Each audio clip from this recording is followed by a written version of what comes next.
Sungguh ajaib besar karyamu dalam hidup setiap kami Tuhan Yesus. Sungguh di bawah kolong langit ini tidak ada nama yang sehebat, sedahsyat, seajaib kuasanya seperti nama Yesus Tuhan.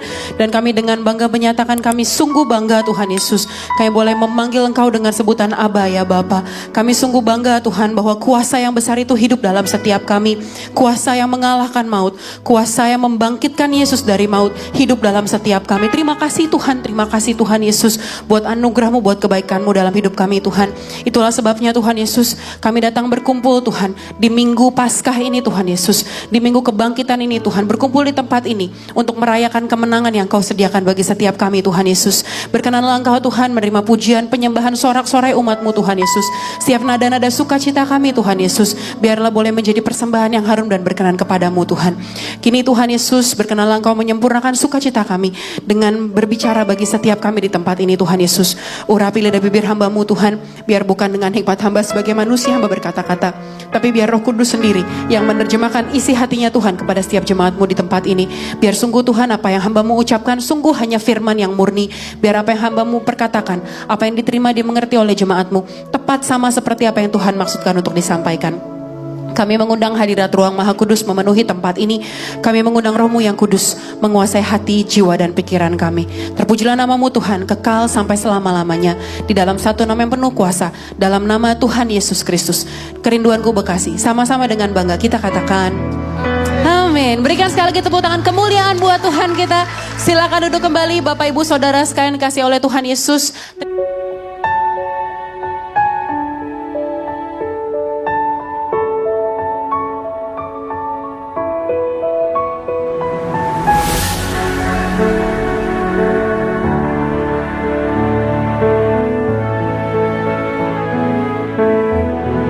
Terima kasih kepada seluruh teman-teman yang telah mengambil bagian dalam pelayanan di sore hari ini di ibadah Minggu Paskah kita. Terimalah salam dari mimbar yang kudus ini. Selamat Paskah Kerinduanku Church. Selamat Paskah semuanya. Saudara sekalian, apa kabar di sore hari ini?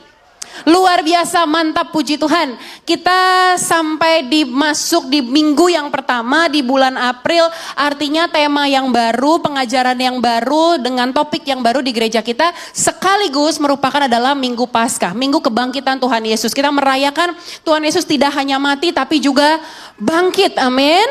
Di bulan yang keempat ini, di bulan April, gereja kita akan mengajar saudara, kami akan mengajar saudara dengan sebuah tema besar, namanya adalah The Work of Christ. Karya-karyanya Kristus, apa yang Kristus kerjakan. Kemarin udah dimulai sebenarnya dari kemarin waktu Jumat Agung kita bicara mengenai The Work of Salvation atau karya keselamatan.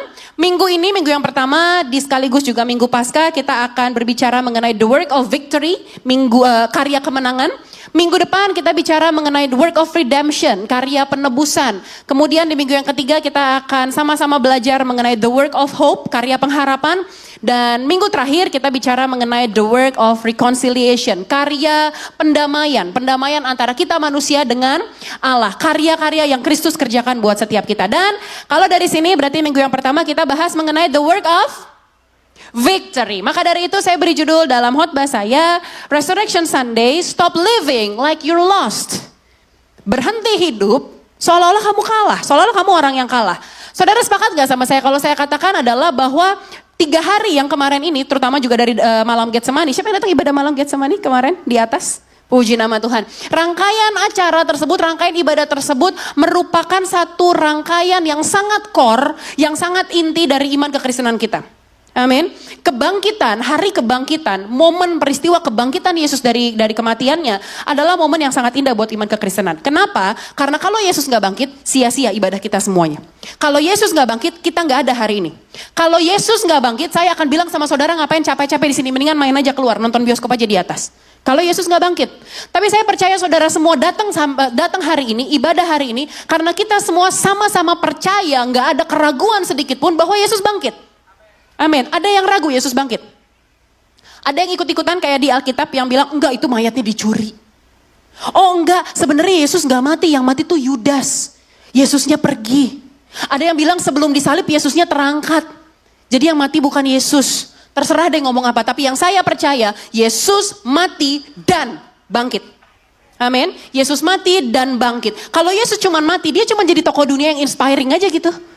Kita akan belajar di pelajaran sejarah, ada seorang tokoh dunia membawa sebuah pengajaran, mengaku sebagai anak Allah yang maha tinggi, mengaku sebagai Mesias. Kemudian kekaisaran Romawi gak suka, disalib, mati, that's it.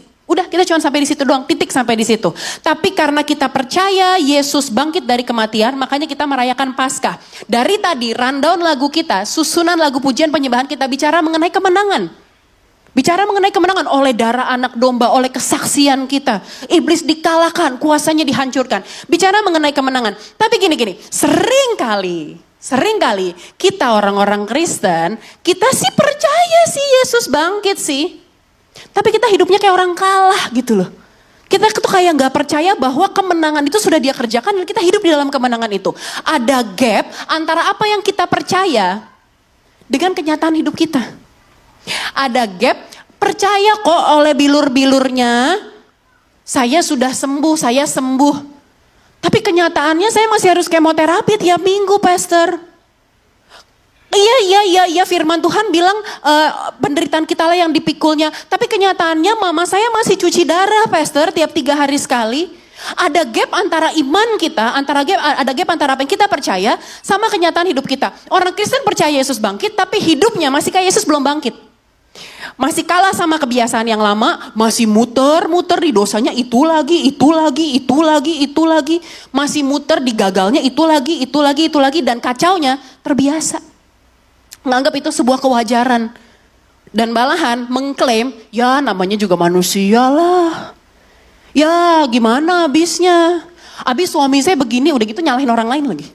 Abis istri saya begini, abis keluarga saya begini. Nah hari ini pertanyaannya sekarang saya gak akan ngajar saudara apakah Yesus benar-benar bangkit. Saya gak akan ngasih tahu saudara bukti-bukti dari kebangkitan Yesus. No, saya gak akan masuk ke area sana. Hari ini pertanyaan besar kita adalah, apa sih kalau Yesus sudah bangkit dan saya percaya bahwa Yesus bangkit, terus apa dong? Bagaimana kita hidup kalau katanya Yesus itu bangkit? Kenapa saudara ada di sini hari ini? Terus saya mesti hidupnya bagaimana kalau katanya Yesus yang menjadi alasan saya hidup hari ini sudah bangkit dan menang? Itu pertanyaan besarnya. Sama-sama kita baca kebenaran firman Tuhan dari 1 Korintus 15, 54 sampai 58. 5 ayat ini akan menjadi dasar, akan menjadi fondasi dari khotbah saya hari ini. Jadi mari sama-sama kita baca kelima ayat ini. Bacanya gak usah buru-buru, pelan-pelan aja, saudara resapi kata per kata. Amin? Sepakat ya? Yuk sama-sama kita baca yuk. 1 Korintus 15, 54, 58. 3, 2, 1.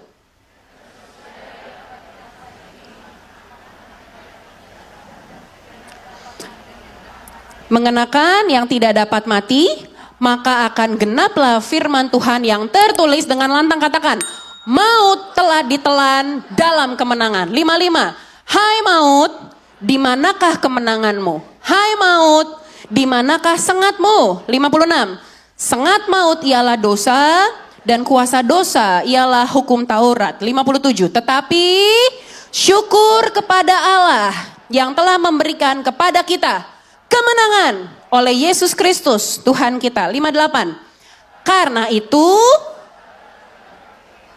berdirilah teguh, jangan goyah, giatlah selalu dalam pekerjaan Tuhan, sebab kamu tahu bahwa dalam persekutuan dengan Tuhan, jerih payahmu tidak sia-sia. Maut adalah sesuatu yang kita pikir, kita percaya sesuatu yang gak pernah kalah, yang gak bisa kita hindari. Semua orang pasti ketemu dengan kematian. Orang apa sih yang paling ditakutin sama manusia? Mati kan? Orang paling takut sama mati kan? Enggak, saya gak takut mati, Pastor. Saya takut ular. Kenapa takut ular? Takut dipatok, mati. Saya gak takut ular, saya gak takut mati. Saya takutnya sama ketinggian, fobia ketinggian. Kenapa takut ketinggian? Takut jatuh, mati. Saya takut laut. Kenapa takut laut? Takut tenggelam, mati. Apa sih yang paling ditakutin sama manusia? Saudara jaga hidup, makan sehat semua karena kenapa? Karena gak pengen cepet-cepet mati. Kita kalau ulang tahun didoain apa? Panjang umur. Katanya kalau mati ketemu Tuhan Yesus. Kenapa gak pengen cepet-cepet mati? Apa sih yang paling ditakutin sama manusia? Maut. Semua orang yang hidup, semua makhluk hidup gak ada yang bisa lolos dari kematian. Tapi 1 Korintus 15, 55 bilang begini. Hai maut, di manakah kemenanganmu? Hai maut, di manakah sengatmu? Paulus ngomong ke sesuatu yang dalam tanda kutip undefeated. tidak terkalahkan. Tapi Paulus bisa dengan boasting, dengan bangga, dengan of course boasting in Christ, kebanggaan di dalam Kristus, bilang maut, yang katanya musuh yang tidak terkalahkan itu, di mana kemenanganmu? You're lost now. Maut kalah sekarang. Kematian dikalahkan sekarang. Kebangkitan Yesus bukan cuma membuktikan bahwa dia hidup. Kebangkitan Yesus adalah deklarasi, proklamasi, pengumuman besar-besaran bahwa kemenangan dari sesuatu yang katanya paling tidak terkalahkan, sudah dikalahkan. Amin. Apa artinya hidup dalam kemenangan? Kalau katanya kita nyanyiin, dalam Kristus ku percaya, ada kemuliaan di balik salibmu, kan aku nyatakan kemenangan darimu. Gimana cara menyatakannya? Dengan cara hidupmu kan? Bagaimana menyatakan, Yesus bangkit, Yesus menang. Kata orang dunia sekarang, iya terus? Mana? Lu aja begini, lu aja gagal lagi, lu aja mulutnya sembarangan. Gak usah ngomong-ngomong Yesus bangkit, Yesus menang lah, kata orang dunia. Gimana caranya kita mengimplementasikan kemenangan yang di dalam Yesus itu? Ya ada 3 poin yang akan saya bagikan kepada saudara sekalian hari. Saudara siap diberkati lebih lagi, amin? Poin yang pertama, apa artinya hidup dalam kemenangan? Yang pertama, living from victory. Hidup dari kemenangan. Apa maksudnya? 1 Korintus 15, 57. Tetapi syukur kepada Allah yang kerinduanku Bekasi yang apa? Yang telah memberikan kepada kita kemenangan oleh Yesus Kristus Tuhan kita. Paulus bilang Allah telah. Artinya udah kejadian. Bahasa Indonesia sederhana, artinya sudah kejadian. Paulus gak bilang syukur kepada Allah yang akan. Syukur kepada Allah yang mungkin. Syukur kepada Allah yang kayaknya sih. Syukur kepada Allah yang ya kalau misalnya kamu kasih persembahan baru dikasih kemenangan. No, syukur kepada Allah yang telah, artinya sudah kejadian, sudah terjadi. Paulus, by the way, Paulus ini gak lagi ngomongin kemenangan yang dari luar loh. Paulus lagi gak ngomongin kemenangan dari lomba. Paulus gak ngomongin menang lomba lari, menang lomba tinju. Ngomong-ngomong tinju, saudara tahu gak Floyd Mayweather ya kalau gak salah namanya Pak. Dia pensiun dari dunia boxing dengan 0 kekalahan, 0 defeat.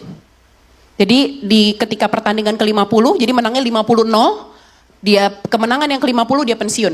Jadi rekornya dia gak punya rekor kalah. Kenapa kita ngomongin Floyd Mayweather? Balik lagi.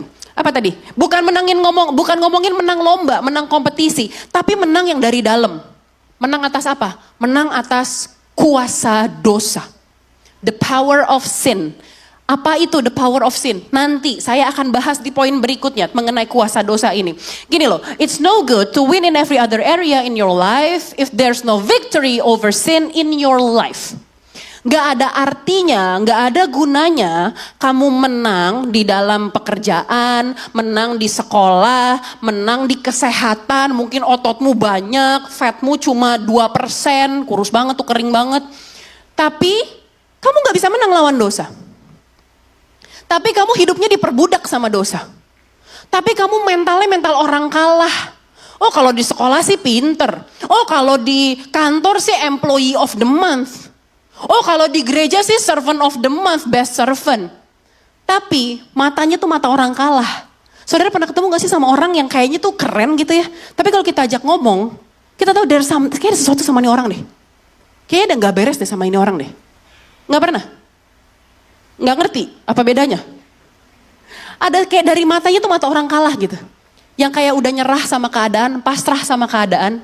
Saudara tahu gak ada perbedaan antara pasrah dan berserah loh. Pasrah tuh nggak punya fighting spirit gitu. Ya udahlah, udah namanya juga begini, namanya juga begini. Ya udahlah, saya kan cuma begini doang, saya kan cuma lulus SMA doang. Ya udahlah, saya kan miskin, gak ada fighting spiritnya gitu. Berserah itu justru berserah sama Tuhan, nyender sama Tuhan karena tahu Tuhan yang udah kasih kemenangan buat dia, makanya dia mau maju selama Tuhan berjalan bersama dengan dia. Amin. Jangan pasrah. Nanti saya akan masuk kepada poin itu. Jadi kita kembali lagi masalah soal yang tadi. Upah dosa adalah, kita dari kecil tahu itu ya. Dari kecil kita hafal tuh, sebab upah dosa ialah maut. Hafal kita.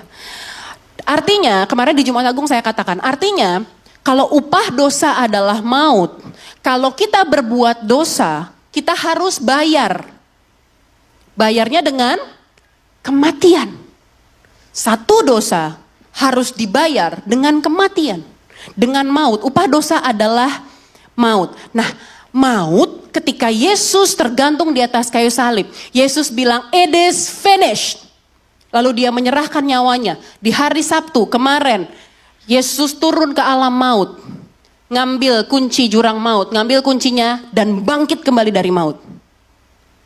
Kalau maut yang katanya undefeated itu, yang upah dosa itu udah diinjek sama Yesus, udah dimenangkan oleh Yesus, berarti artinya maut udah gak punya kuasa lagi. Yesus sudah menang. Yesus sudah menang. Gak ada perasaan yang lebih buruk, saudara, daripada berada dalam peperangan yang gak bisa kamu menangkan. Simpelnya gini, saya tuh gak bisa main badminton. Saya gak bisa main padel, gak bisa main tenis. Makanya saya gak FOMO ngelihat Instagram isinya orang pada main padel. Karena saya tahu kalau saya ikut-ikutan main padel, saya hanya akan mempermalukan diri saya sendiri. Ini saya bocorin satu rahasia saya nih ya. Ini jelek banget nih, tapi gak apa-apa deh. Saya tuh nangkep kunci aja gak bisa, saudara. Kalau misalnya pastor gini nih, "Beb, kunci mobil dong ada di tas kamu." Saya minta gitu, "Beb, minta kunci mobil dong." Terus dia lemparin, "Tangkep ya," kan suka gitu kan. "Tangkep ya," saya gak bisa. Dilempar dari atas tuh, "Tangkep nih," gak bisa saya, gak bisa. Jelek banget, eye hand coordination saya tuh jelek. Makanya saya gak olahraga yang gitu-gitu tuh. Padel, tenis, badminton, dan saya gak FOMO. Because I know, saya gak akan menang dalam pertandingan itu. Gak akan menang. Tapi kita ada departemen namanya KC Sports, Rinduan Kucer Sports. Ada badminton, diajakin tuh, "Ayo dong pastor main badminton dong." Saya mau main badminton, kalau partner saya kita punya pekerja mantan atlet, menang Asian Games dulu. Tapi kemudian cedera jadi pensiun dini, namanya Bellatrix Manuputi kalau saudara tahu. Dulu atlet badminton, medali emas Asian Games. Saya bilang, "Gue mau main kalau partner gue Bellatrix." Karena saya tahu yang kerja dia. Saya cuman, "Ayo Bel, maju Bel. Bel, tolongin Bel." Kayak gitu loh maksudnya. Ngerti gak? Kamu gak akan pernah bisa menang dalam peperangan melawan maut, melawan kematian. Tapi karena kamu ada Yesus, so you fight. Karena kamu tahu yang berjuang siapa? Yesus yang berjuang. Ada istilahnya sebuah gini loh. Ada sebuah, kemarin saya baca dari Harvard Business School. Dia ngadain satu riset. Dan ditemukan sebuah fenomena di dunia bisnis, namanya quiet quitting. Quiet quitting. Apa itu quiet quitting? Jadi orang-orang yang gak resign dari pekerjaannya, tapi hatinya udah gak pada pekerjaannya. Orang yang ngerasa kalah, orang yang merasa akan kalah, pasti kalah. Orang yang mental kalah, itu kelihatan loh dari perbuatannya. Kelihatan dari cara dia ngomong, dari cara dia jalan aja kelihatan. Tuh orang yang kayak mentalnya udah kalah tuh kayak jalan itu. Kayak gak ada hidup gitu. Kayak mati segan hidup tak mau gitu. Tapi kalau orang yang tahu punya purpose, punya life dalam hidupnya, beda kan? Cara dia ngomong, cara dia berdiri aja kelihatan. Dari tegaknya aja kelihatan. Orang yang berpikir bahwa dia pasti kalah akan kelihatan dari perilakunya. Implementasinya gimana?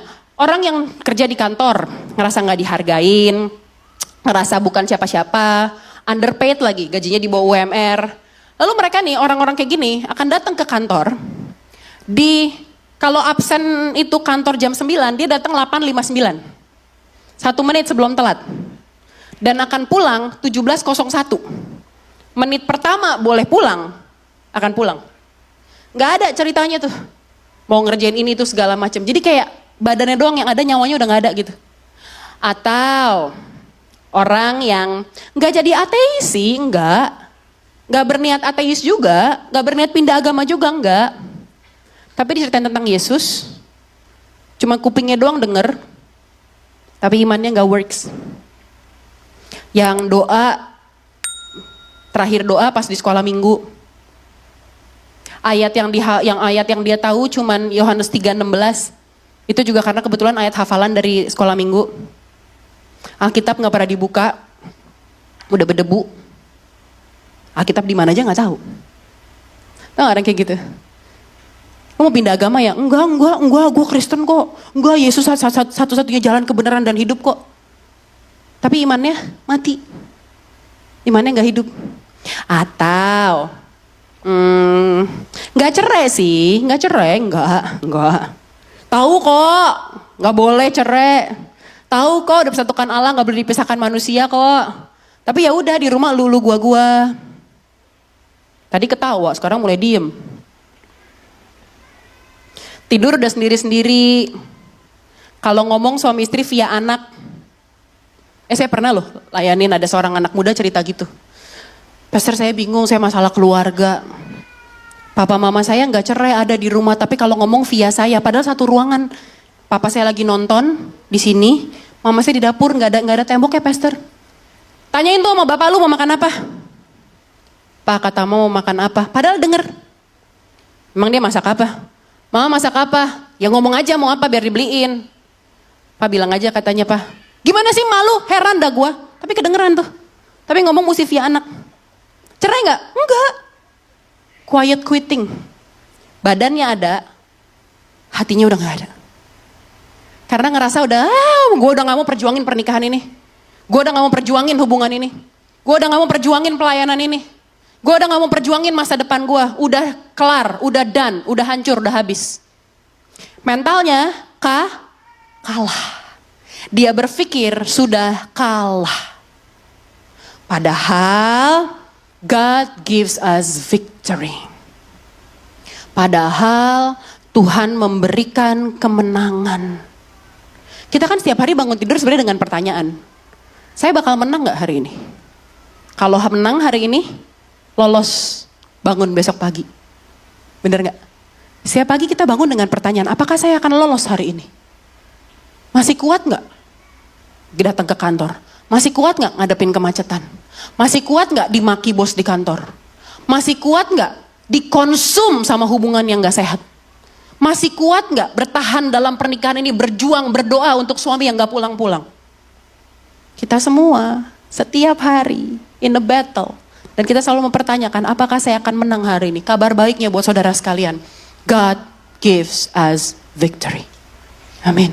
Tuhan yang ngasih kemenangan buat setiap kita. Kemenangan tuh, jadi gini loh, mindsetnya kita sebagai orang Kristen yang katanya percaya pada kebangkitan Yesus, yang katanya percaya Yesus sudah bangkit dan menang, mental kita, mindset kita, kemenangan tuh bukan sesuatu yang kita kejar. Karena kenapa? Karena udah kejadian. Karena udah dikasih. Ingat ilustrasi kemarin waktu Jumat Agung saya sampaikan, kalau saudara dengar khotbah saya. Yang tentara Jepang. Ada yang dengar khotbah itu kemarin? Yang soal tentara Jepang? Ada seorang tentara Jepang, dia berpikir, dia gerilya di Filipina, dia pikir perang dunia belum selesai. Dia terus bergerilya, hidup dalam ketakutan, waspada terus, tegang terus. Padahal perangnya udah selesai. Tapi mindsetnya belum. Dikasih tahu, perangnya udah selesai, udah menang. Masa sih? Nggak mungkin. Buktinya nih masih berjuang gua. Lu bohong lu mau tipu-tipu gua kan lu. Mindset, kalau kita berjuang untuk menang, ini nih, kalau kita berjuang dalam hidup ini untuk menang, kalau kita jatuh kita ngerasa gagal. Kalau kita salah, kita nyerah. Capek.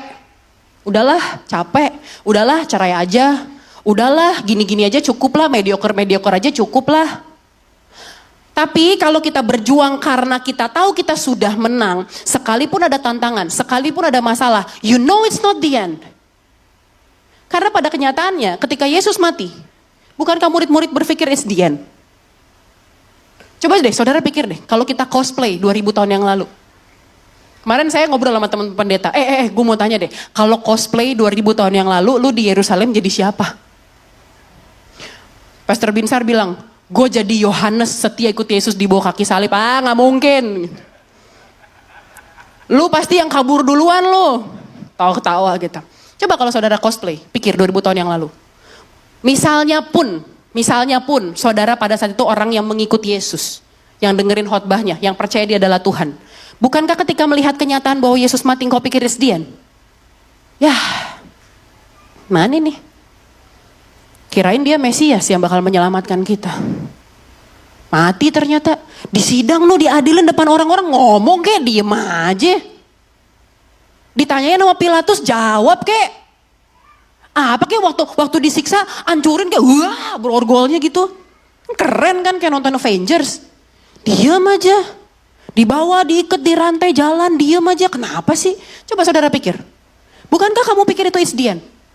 Tapi pada kenyataannya, 3 hari kemudian, he is risen. Dia bangkit, kuburnya kosong. Amin. Kalau mau tepuk tangan aja, gak apa-apa. Kasihan tadi yang udah satu. Awkward dia. Tepuk tangan gak ya?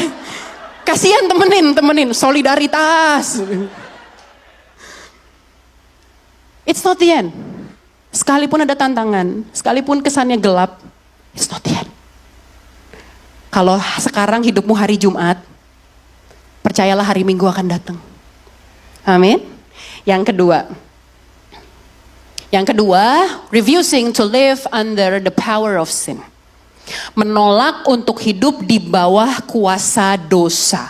Bear with me, ini akan, semoga saya, dalam nama Tuhan Yesus, biar kiranya Roh Kudus memampukan saya untuk menerjemahkannya dengan sederhana kepada saudara sekalian. 1 Korintus 15, 56.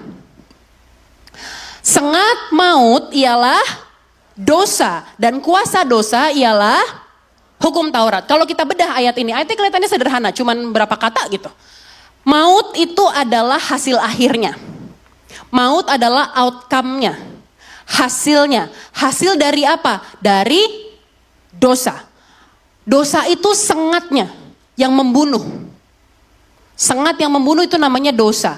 Nah, hukum Taurat adalah sesuatu yang memberikan dosa license untuk menghukum kamu. Oke. Banyak orang berpikir gini, kenapa sih hukum Taurat? Banyak orang berpikir ketika dia dikatakan kau hidup di bawah kasih karunia, living under the grace, hidup di perjanjian baru. Orang berpikir hukum Taurat itu jelek, kasih karunia yang bagus. Mungkin ada dari saudara yang masih berpikir demikian, hukum Taurat itu jelek. Terus kenapa Tuhan yang kasih hukum Taurat kalau hukum Taurat jelek? Hello. Hukum Taurat itu adalah karena manusia jatuh dalam dosa. Manusia jatuh dalam dosa, Allah itu kudus sehingga ada jarak. Manusia berusaha untuk mencapai kembali. Allah pengen deket sama manusia. Aduh, kita udah terpisahkan sama dosa nih. But I love you so much. Gimana ya caranya? Supaya kita bisa tetap dekat. Allah kasih standar kekudusannya. Namanya hukum Taurat. Lakukan ini semuanya. 613 kalau saya nggak salah. Do it all. Setiap detiknya. Nggak boleh salah. Salah satu, mati. Maut hukumannya. Upah dosa adalah maut, dikasih hukum Taurat.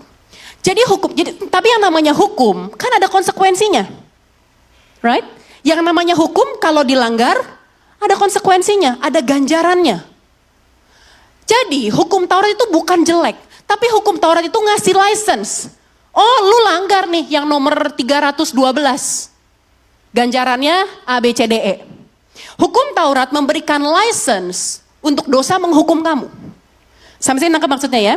Jadi sebelum kematian dan kebangkitan Yesus, dosa punya hak legal, hak yang sah untuk menghukum kamu. Makanya dalam Kolose 2:14 dikatakan, karena surat hutang dosamu telah dihapuskan, dipakukan di atas kayu salib.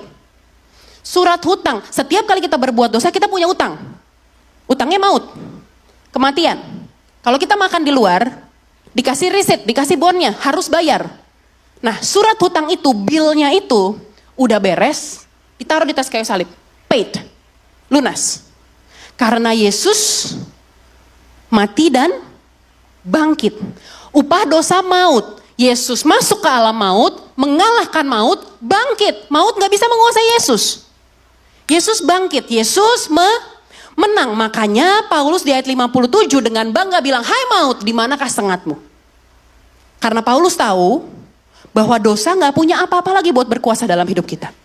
Amin. Roma 6, 5 dan 6.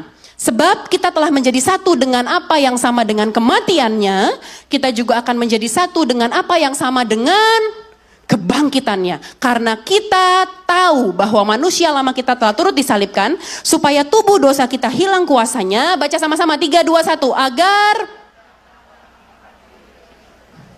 bukan dosanya hilang, tapi relationship kita dengan dosa yang berubah.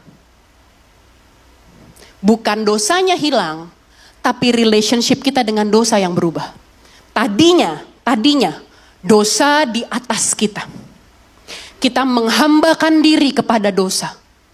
Kita nggak punya kuasa, kita nyerah sama dosa. Kita berusaha, makanya Paulus bilang yang baik ingin kulakukan tapi yang jahat yang ingin kulakukan.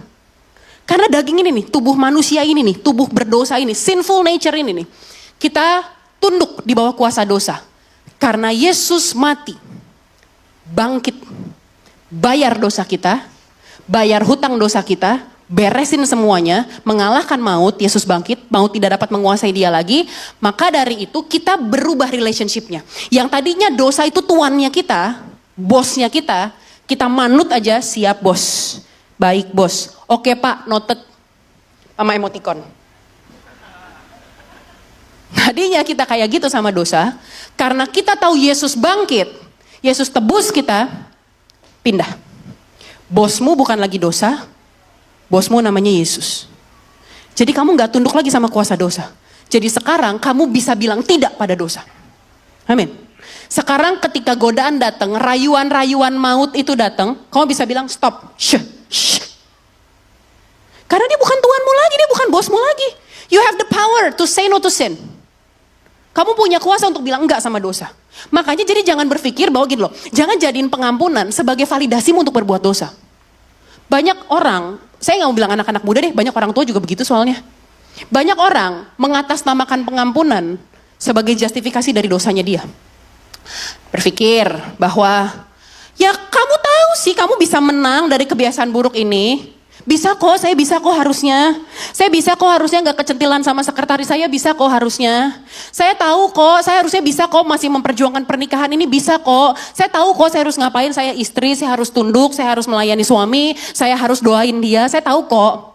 Saya tahu kok gak boleh cerai, tapi kan ada pengampunan Tuhan Yesus. Oke lah. Ya ntar minta maaf aja, ntar malam doa aja, Tuhan maaf ya Tuhan aku hari ini berbuat dosa. Konyol namanya. Gak tahu diri namanya, maaf ya. Gak tahu diri namanya. Jangan berpikir mentang-mentang ada pengampunan, mentang-mentang dia sudah memenangkannya bagimu, terus kamu tetap tunduk pada kuasa dosa, kamu diperhamba sama dosa, dan bilang Tuhan tolongin dong. Tuhan pasti tolongin sih, Tuhan pasti ampunin sih. Cuman pikir deh. Jangan jadikan pengampunan sebagai alasan. To be forgiven but not to live in victory is a mystery. Kalau kamu masih hidup di bawah kuasa dosa, you're not a victor. Kamu bukan pemenang. Tapi kenyataannya, you are a victor. Kenyataannya kamu pemenang. Karena Yesus sudah menang. So you have the power to say no to sin. Gini loh, banyak dari kita pakai kasih karunia pengampunan itu jadi kasur yang empuk, kasur bulu angsa, yang akan menahan kita kalau kita jatuh berkali-kali.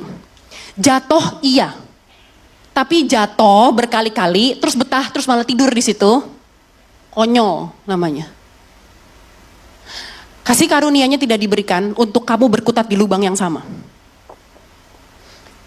Kita baca dalam Titus 2, 11-12. Karena kasih karunia Allah yang menyelamatkan manusia sudah nyata. Perhatikan, kasih karunia Allah yang menyelamatkan. Betul, kasih karunia menyelamatkan. Grace saves, that's true. 100% it's true. Kasih karunia Allah yang menyelamatkan sudah nyata. Tapi jangan berhenti di sini. Ayat 12. Ia mendidik kita supaya kita meninggalkan kefasikan dan keinginan-keinginan duniawi, dan supaya hidup kita bijaksana, adil, beribadah di dalam dunia sekarang ini. Dalam Roma 6, 8, 9. Roma 6, ayat 8 dan 9. Jadi jika kita telah mati dengan Kristus, kita percaya bahwa kita akan hidup juga dengan Dia. Ayat yang ke-9. Karena kita tahu bahwa Kristus sesudah ia bangkit dari antara orang mati, tidak mati lagi. Tapi apa? Maut tidak berkuasa lagi atas dia. Jadi dulu tadi yang saya katakan, dosa itu tuan dan kita hambanya. Sekarang dosa sudah kalah, musuh sudah kalah, kita bukan lagi bonekanya dosa. Kayak tahu apa puppet show gitu, yang boneka yang pakai benang, ada yang kontrol wayang, ada dalangnya. Tadinya kita kayak gitu. Sekarang enggak, karena kita tahu kasih karunia Allah telah diberikan buat setiap kita. Amin. Sin used to have authority over you. Dulu betul, dosa punya otoritas atas kamu. But now it only has influence, if you let it. Dia hanya punya pengaruh dalam hidupmu kalau kamu mengizinkan dia punya pengaruh dalam hidupmu. Sekarang pertanyaannya, saudara mau kasih dia permission gak? Mau kasih dia akses gak untuk masuk dalam hidupmu lagi? Itu pilihan kita semua, saudara. Makanya kenapa kebangkitan Yesus itu penting. Karena kalau Yesus cuma mati, betul dosa diampuni, tapi kuasa maut belum dipatahkan. Karena dia bangkit, itu bukti bahwa maut tidak punya kuasa atas Yesus. Maut kalah. Kalau maut kalah, sengatnya dosa gak punya kuasa lagi sama kita. So kita punya kuasa untuk bilang enggak sama dosa. Amin. 1 Petrus 5 ayat yang ke-8. Sadarlah dan berjaga-jagalah. Lawanmu si iblis berjalan berkeliling apa? Sama seperti singa yang mengaum-ngaum dan mencari orang yang dapat ditelannya. Saya highlight kata sama seperti. Berarti dia sebenarnya singa yang mengaum-ngaum atau bukan? Berarti sebenarnya singa atau bukan? Iblis tuh kerjanya mengimitasi, meniru, mentwist, mendegradasi. Apa yang dia tiru dari sini? Yesus, the Lion of Judah, singa dari Yehuda. Makanya tadinya saya nggak ngerti, kalau dikatakan Yesus singa, tapi kok iblis katanya kayak singa. Jadi sebenarnya singa nih Yesus apa iblis nih? Tapi ketika saya pelajarin ayat ini ada kata sama seperti. Logika. Berarti dia sebenarnya bukan. He tries to imitate Jesus. Apa yang Yesus punya? Yesus punya otoritas. Iblis seolah-olah punya otoritas atas hidupmu. Ngaum-ngaum. Yesus punya kuasa. Punya wilayah. Iblis berusaha sama seperti. Dia berpikir dia punya otoritas atas hidupmu. Dia berpikir hidupmu adalah wilayah kerjanya dia. Tapi hari ini kita debunk modusnya. Saudara tahu sekarang, dia gak punya otoritas atas hidupmu. Amin saudara. Kerjaannya iblis tuh modus operandinya sama dari dulu. Dia berusaha untuk imitasi Tuhan, dia intimidasi kamu, dia nakut-nakutin, dia taruh benih ketakutan, kecemasan, kekhawatiran, dia curi damai sejahteramu, ngaum-ngaum. Kita coba ingin deh kalau nonton National Geographic gitu, lihat ada singa ngaum. Tuh bayangin tiba-tiba dari belakang keluar singa gitu. Lari gak kita semua? Karena kita ngeliat singa kita merasa takut. Kita pikir dia akan memangsa kita. Iblis kerjanya gitu tuh, ngaum-ngaum, nakutin. Dia taruh terus di kepala kita. Bikin kita jadi panik, gak terarah. Bikin kita bingung, mau kemana ya? Tujuan hidup saya apa ya? Apa bunuh diri aja kali ya? Udahlah, kayaknya gak bakal nyampe deh ke sana deh. Dia bikin kita panik. Bikin kita terdistorsi pikiran kita. Dia kasih kebohongan demi kebohongan terus di kepalamu. Kamu gak diampunin, kamu gak bisa lolos dari sini. Udahlah, orang juga udah gak peduli sama kamu. Udahlah, laki-laki mana sih yang mau sama perempuan kayak kamu, perempuan gak bener kayak kamu. Udahlah, orang tua kamu aja ninggalin kamu. Elah, so penting lu hidupnya. Dia kasih terus kebohongan. Saudara tahu kan kebohongan yang diulang-ulang, lama-lama dipikir sebagai kebenaran. Akhirnya kau berpikir, apa iya ya? Apa iya ya? Dan saudara perhatikan ayat selanjutnya, kalimat selanjutnya. Sama seperti singa yang mengaum-ngaum dan mencari orang yang dapat ditelannya. Berarti ada yang dapat ditelan, ada yang gak dapat ditelan. Benar gak? Berarti ada yang dapat ditelan, ada yang gak dapat ditelan. Siapa yang gak dapat ditelan? Mereka yang setuju deh, bagus. Imannya tuh, lihat kayak anak kecil tuh, saya gitu. Siapa yang tidak dapat ditelan adalah mereka yang percaya bahwa iblis, dosa, gak punya kuasa lagi dalam hidupnya. Ketika lihat singa ngaum-ngaum, terus kita bilang, apa lo? Coba berani lawan si iblis. Makanya firman Tuhan bilang, lawanlah iblis dan berjaga-jagalah. Lawan. Karena kemenangannya Sudah Tuhan Yesus kerjakan. Karena ketika intimidasi itu datang, ketika pekerjaan-pekerjaan iblis itu datang, rayuan-rayuan gombal maut itu datang, yang bilang it's okay lah, gak ada yang tahu, udahlah zaman sekarang jajan-jajan pakai aplikasi, it's okay lah, gak apa-apa lah. Ketika itu datang, kamu bisa dengan sadar bilang, stop. Aku gak akan jatuh dalam aumanmu, dalam kebohonganmu. Karena Yesus udah ngalahin kamu. Yesus udah bunuh kamu, Yesus udah kalahin kamu. Shh. Kita bisa melakukan itu. Kalau kita tahu, kita hidup dalam kemenangan di dalam Yesus. Amin. Yang ketiga, yang terakhir. Teman-teman pemusik boleh siap-siap yuk. Yang ketiga, yang terakhir. Surrendering my life fully to Christ. Menyerahkan hidup sepenuhnya. Fully, ada kata fully di sana. Sepenuhnya, seutuhnya, seluruhnya kepada Kristus. 1 Korintus 15, 57, 58.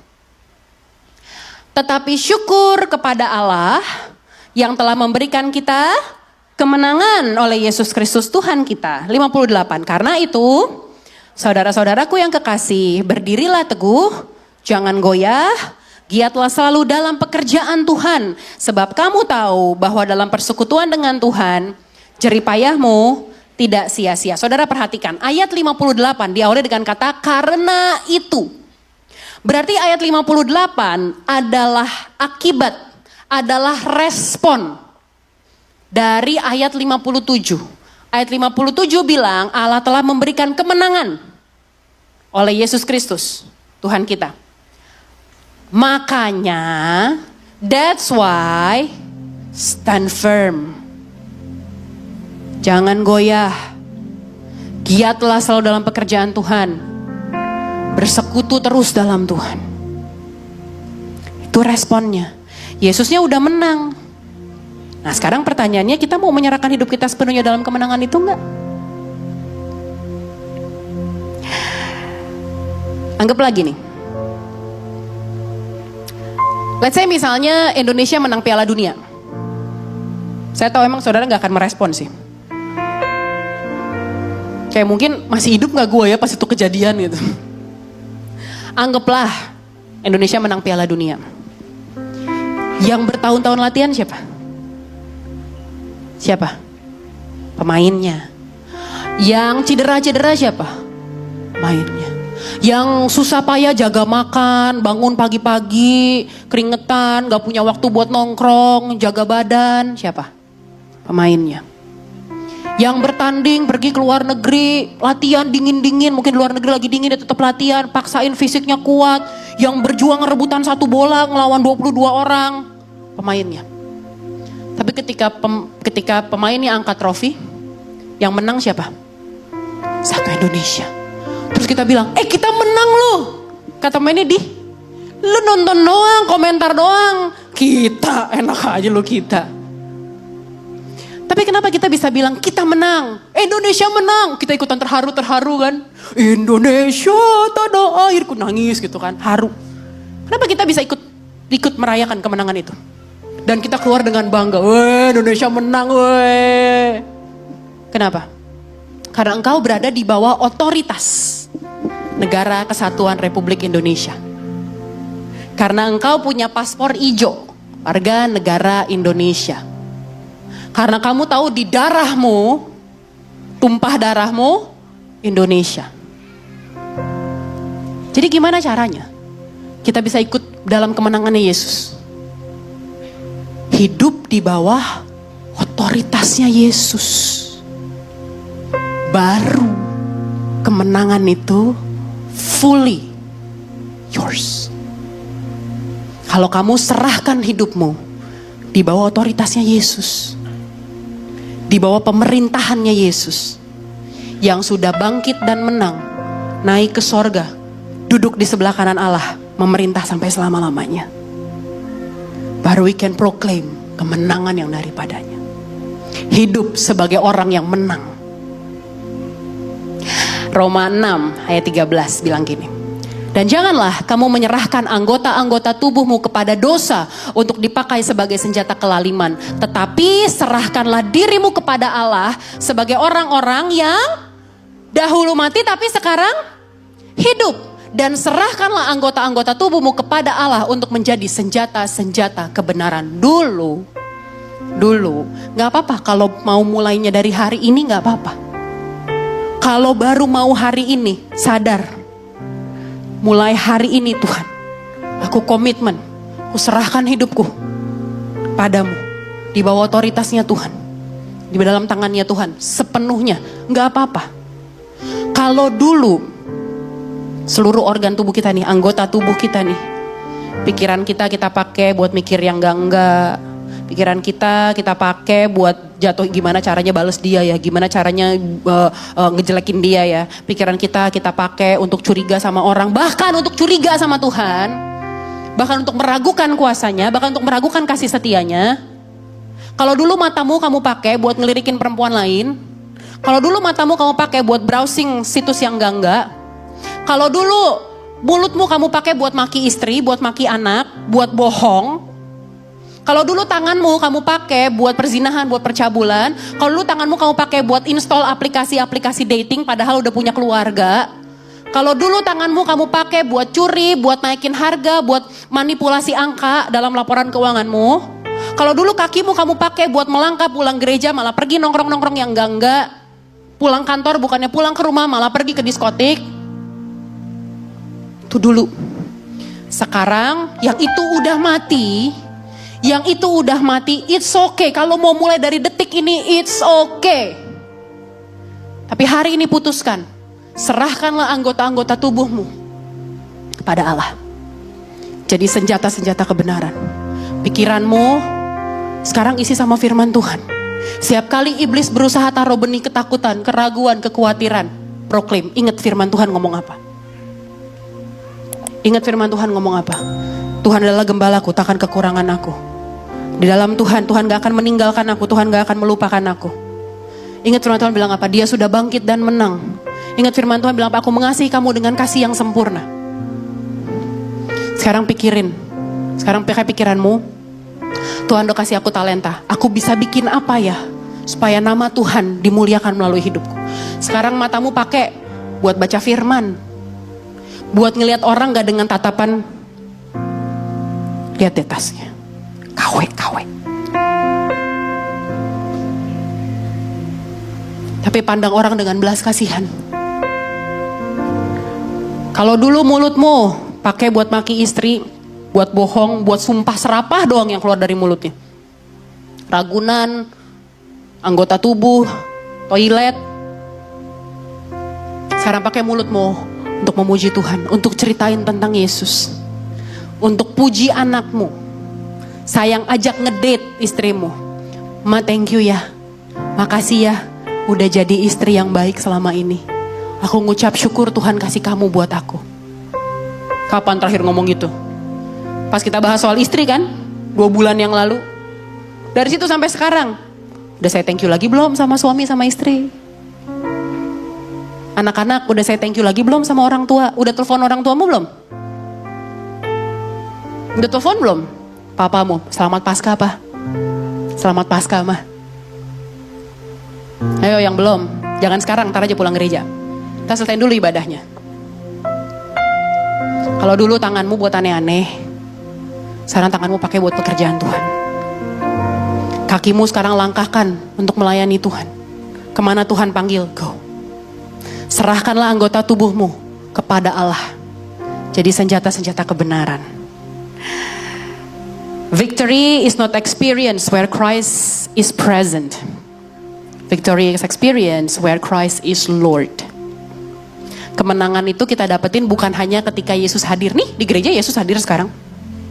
Tapi kalau mentalnya masih mental kalah, masih ngerasa dia yang punya kendali atas hidupnya sendiri, atau setengah-setengah. Ya udah Tuhan, kalau di area pekerjaan aku serahkan kepadamu.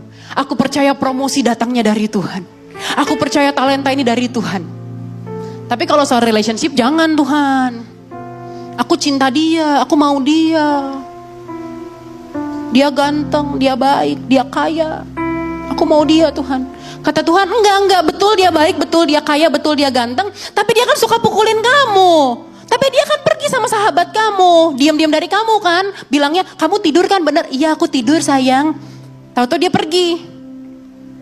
Tapi kamu ngotot, enggak Tuhan, aku maunya dia, aku bisa ubah dia Tuhan. Tuhan please kasih kesempatan sekali lagi. Orang perjamuan suci doain keluarga, dia doain cowoknya. Yang udah jelas-jelas dikasih tanda sama Tuhan, no. Setengah-setengah. Tuhan boleh di area A tapi di area B jangan. Tuhan boleh di area B tapi di area C biarin aku yang tentuin. I rule my life. My life, my rules. My trip, my adventure.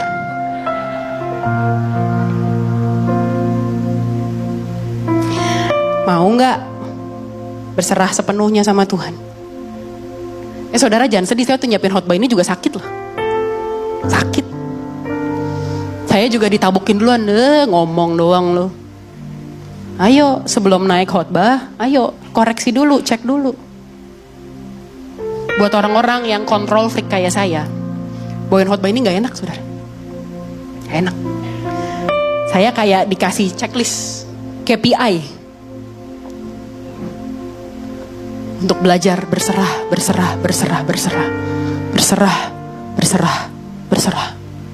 Tuhan yang pegang kendali, Tuhan yang atur, terserah deh. Enaknya tau gak? Enaknya tau gak apa? Karena kita tahu outcome-nya. Kita udah tahu outcome-nya. Outcome-nya apa? Menang. Jadi tinggal ikutin aja. Sebenarnya enak. Tapi kita manusia kan suka sotoy. Sotoy. So tahu. Kayak si paling ngerti gitu. Kalau kita gak ngerti apa-apa. Tuhan yang tahu. Tuhan yang ngerti. Kita tinggal arahkan pandangan kita pada kubur kosong.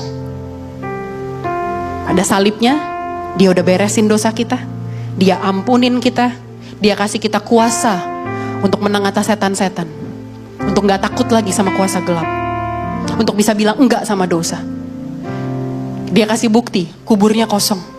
Dia bangkit, dia datang kepada Thomas. Nih, bolong tangan sih ya.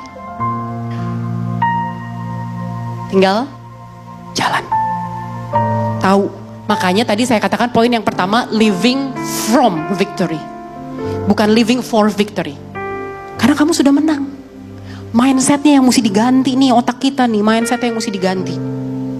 Yesus sudah menang. Dan dia berikan kemenangan itu buat kita. Jadi hari ini saudara, bangkit. Bangkit, bangkit, bangkit. Jangan lagi matamu mata orang kalah gitu. Biar roh Tuhan nyala. Orang bisa lihat, kamu orang-orang yang menang. Orang yang berkemenangan dalam Tuhan.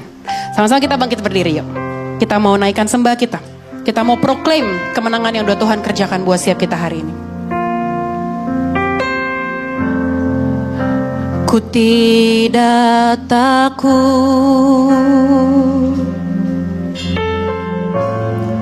sebab Kau besertaku.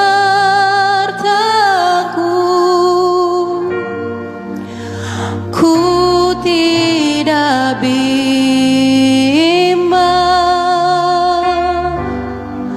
sebab Engkau.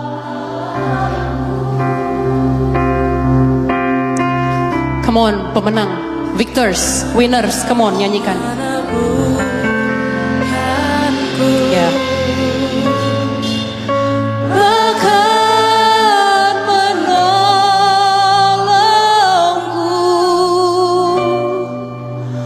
Kau batu karangku,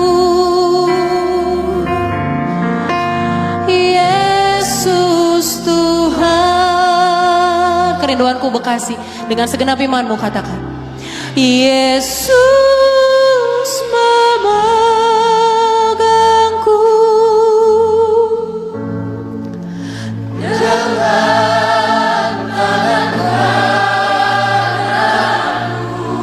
Hidupmu aman dalam tangannya Tuhan. Dia yang pegang hidupmu. Dia yang topang. Dia yang gak akan pernah melepaskan genggaman tangannya.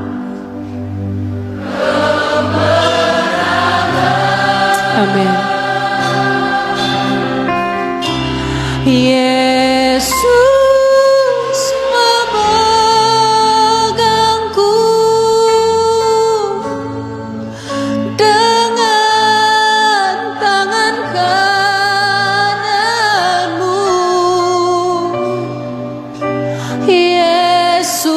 memberiku kemenangan. Kerinduanku Bekasi, bilang sama hatimu, ku tidak takut. Ya. Maut aja udah dia kalahkan kok.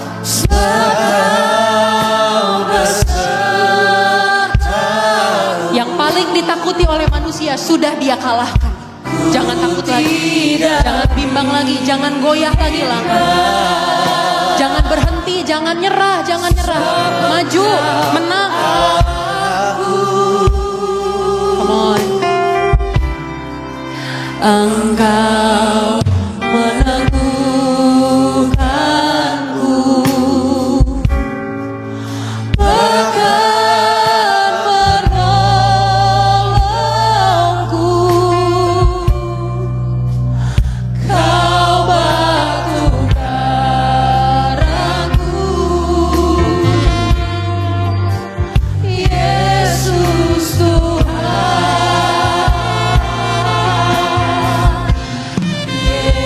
Yesus mengangkatku dengan tangan kananmu.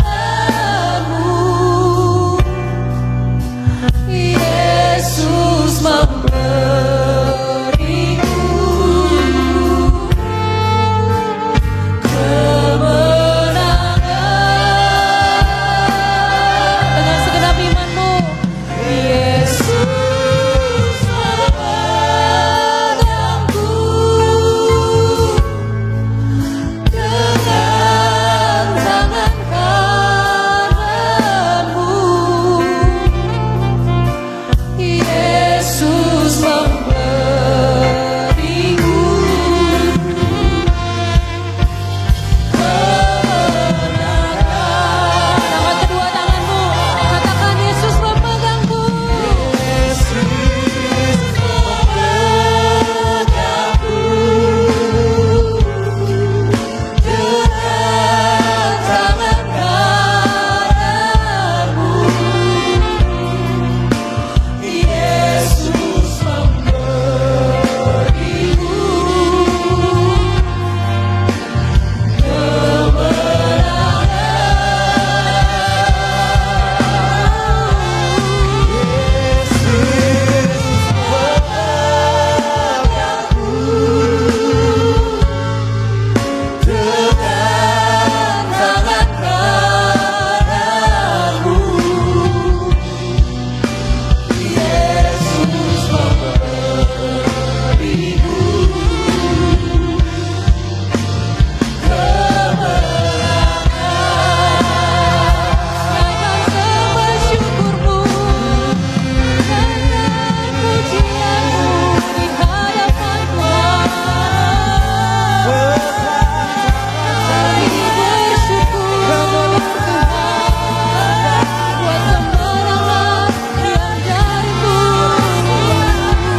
dengan lembut kerinduanku Bekasi, katakan Yesus.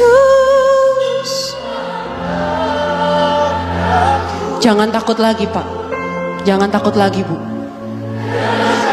jangan goyah lagi anak-anak muda.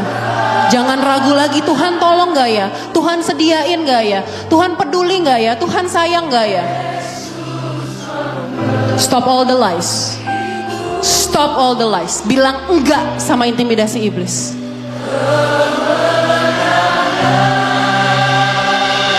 Oh, Yesus.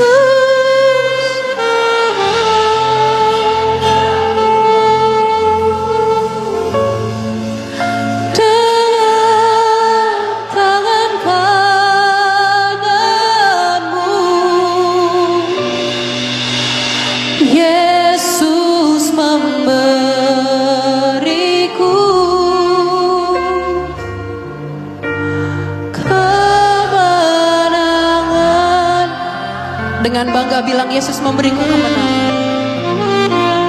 Yesus memberiku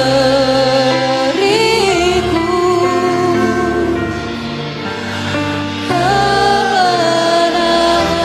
Sekali lagi, dengan bangga, dengan iman mengatakan, Yesus memberiku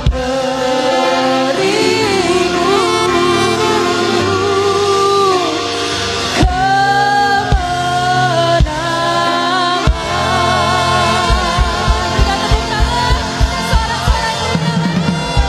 Lagu-lagu suara raja yang telah bangkit dan menang. Berikan sorak-sorai, haleluya. Sungguh kami bangga Tuhan Yesus, kami tahu Tuhan, kami menyembah Allah yang benar, Allah yang hidup, Allah yang bukan sekedar dongeng, Allah yang bukan sekedar cerita turun-temurun, tapi kami tahu benar bahwa Allah yang kami sembah telah bangkit dan menang. Allah yang kami sembah, Raja segala raja, melayakkan kami untuk memanggil Dia dengan sebutan Abah ya Bapa. Terima kasih Tuhan Yesus, terima kasih Engkau memulihkan hidup kami, terima kasih Engkau memberikan pengharapan buat setiap kami Tuhan. Terima kasih buat kekuatan yang masih terus Tuhan sediakan bagi setiap kami sampai hari ini. Sungguh kami mengucap syukur buat karya-Mu Tuhan, sungguh kami mengucap syukur buat kasih-Mu yang indah dan ajaib buat setiap kami ya Bapa. Materaikanlah firman-Mu Tuhan, berakar, bertumbuh, berbuah lebat dalam kehidupan setiap kami di tempat ini di sore hari ini Tuhan Yesus. Tuhan, izinkan kami membawa persembahan syukur kami yang terbaik bagi-Mu Tuhan Yesus. Apapun bentuk persembahan umat-Mu Tuhan, mereka yang mengembalikan persepuluhan, mereka yang memberikan persembahan ucapan syukur, apapun bentuknya, kiranya Tuhan berkenan menerimanya sebagai korban ucapan syukur yang harum dan berkenan kepadamu Bapa. Mampukanlah gereja ini Tuhan untuk mengelola persembahan umat-Mu dengan tepat, dengan benar, dengan bertanggung jawab di hadapan Tuhan. Di dalam nama Tuhan Yesus Kristus. Haleluya. Amin.